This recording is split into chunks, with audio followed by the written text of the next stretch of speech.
Senator Marafa representing Zamfara Central. Mr. President, let me start on the note of commiserating and condoling my neighbors and brothers, the people of Sokoto State and Gov Yari's constituency in particular.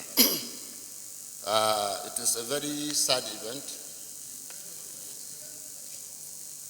and I commiserate with them over the deaths of these people. But having said that, Mr. President, I think, like I said, I've spoken quite enough on this issue. And looking at the prayers, it is the same prayers that we always do. Order surveillance of the bush, do this, do that. Mr. President, I think what we need to do on this matter is, one, we should always try to separate between politics and maybe morality. I remember when I brought the second to the last motion on this issue, or commencing with the time I started to say that 65% of Zamfara is under the control of bandits. A lot of people thought I was playing politics. When I said people walk around with automatic rifles freely in our societies, some people thought I was playing politics. When I called for an imposition of state of emergency in Zamfara, I remember some of my brothers, even from Sokoto, resisted. And the reason is simply because of acquaintances and so on and so forth, which is allowed. But this issue has to do with human lives. And the problem is we are unable, most of us, especially people that come from there, to put ourselves in the shoes of those people. And I've said it times without number. Try to imagine your daughter being abducted into the bush for 2 weeks, 3 weeks, and after released with bruises and severely injured. Think of your mother, think of your wife. Then you would understand the gravity of what is happening. And these happenings are going on every day. It is only reported when they happen on large scale. And Mr. President, we keep treating these issues with kid gloves. A lot of people put the blame on federal government. I cannot say federal government can be absolved of blame. They have. But Mr. President, first and most importantly, I've always said it. When you are attacked by robbers in your house, what do? You shout, you put alarm, you alert the neighbors and everybody to say that there is a problem in my house that is beyond me. Mr. President, till today, as I'm talking to you today, even last week, the governor of Zamfara was trying to suppress this kind of issues, trying to punish people for bringing them to the court.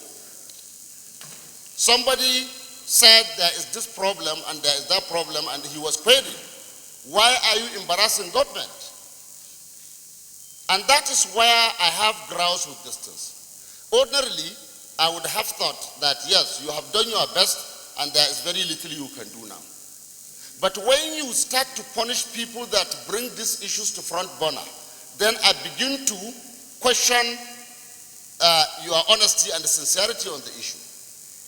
So we need to separate these things from politics, Mr. President. What I'm trying to say is this. My brothers and sisters from Plateau, from Benue, from Taraba and everywhere also have similar problems.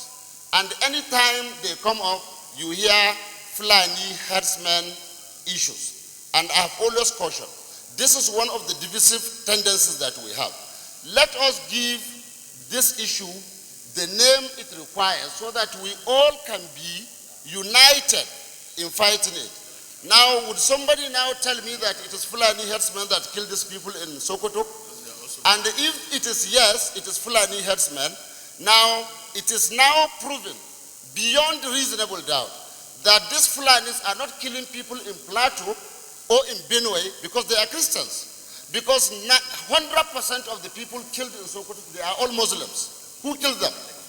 And we didn't hear the people of Sokoto coming out to say that these people were killed by Christians from Middle Belt or from any other place. We have never said that. So Mr. President, this issue is not about farmers' herders. It is not about House of Fulani. I said one of the key successes we recorded in the fight against Boko Haram is because everybody, including the states of Yobe and Borno, are united in the name that these people are not Kanuris. They are called Boko Haram. So long as we continue to call these people Fulani, then there will always be some people that will rise up to the defense of their own. If you say Hausas are all bad, I will stand up and challenge you. But if you say so-so person is a bad person, now I treat it on the merit of that person and not a whole community. So Fulani are a community, they are a tribe. Albert, take your seat, my friend. Thank you, Mr. President. So, Mr. President, we need... You need to be rounding up because so others can contribute. We need to be united in the fight against this menace. And one of the best ways we can do it is we have to separate politics. I'm happy my brother, distinguished senator and the former governor of Kebbi State, Adamu Aliyu, was the one that moved this motion. He is a very good man, and he always, or he most of the times, try to stand on the side of the truth. But when I moved for the imposition of state of emergency, I remember Senator Adamu Aliyu is one of the people that said, no, let us get a middle ground. Mr. President, I want Senator Aliyu now as one of the leaders of Northwest, Senator Wamako as one of the leaders of Northwest, to now see the reason why I was saying what I said, and to now talk to their younger brothers in these three states, especially, because it is just a question of time before the whole of those three states become an enclave of armed bandits and all of them cannot go home. Mr. President, we need to do the needful. We need to talk about these issues and we need to bring them to the front burner, and most importantly, we need to give them the name they deserve so that all Nigerians will be on the same page and we can all come together and fight this thing. The issue of every day bringing motion to say Fulani herders are doing this is not there. This is a business, it's armed banditry, and the people perpetrating it are recruiting people every day, and they are doing so in every community. And anywhere you see this problem, you see the sons and daughters of that place participating. There could be some people from outside, but it is not all about somebody coming to kill us, no. Even your own children participate in it.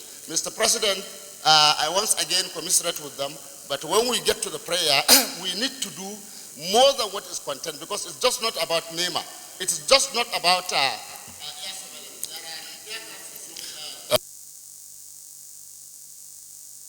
Mr.